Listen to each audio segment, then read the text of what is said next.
साउनको पहिलो सोमबार हेर्नुस् त मैले त एकै बिहान नास्तामा मासु र भात डन्काएछु। पहिला पहिला व्रत बस्दै आजभोलि धेरै प्रेसर लो भएर म व्रत बस्न छोडेको। अब व्रत नबसे नि सोमबारको दिन माछा मासु खान्न भनेर सोचेथे। अनि नुहाएको पनि हो, टाउको ज्यान सबै सर्लक्कै नुहाएँ। अनि त पछि त म बिर्सेर मासु पकाएछु कि हामीले फेरि शनिबार मासु खान्न। अनि आज त शनिबार होइन के रे भनेर म त मासु पकाएँ, खाएँ मजाले, भिडियो बनाउँदै खाँदै गरेँ एकै बिहान।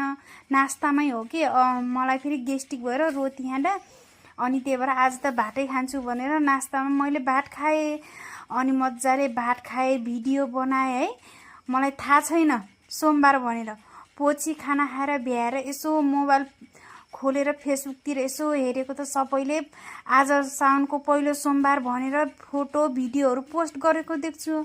अन्त ला मैले त मासु र भात पो खाएछु भनेर कस्तो नराम्रो लाग्यो आफैलाई। अब के गर्ने, खाइसकेँ है।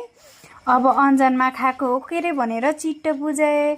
अब खाना खाएपछि फेरि म फेरि सर्लक्कै खाने हो कि, एउटा सिटा थालमा राख्न मन लाग्दैन, सर्लक्कै खाएँ।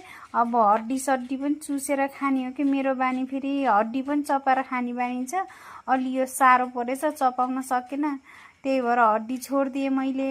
ल हेर्नुहोस् न भिडियोमा अझै बाई बाई म त टन्न अगाए भन्दैछु के मेरो दिमाग।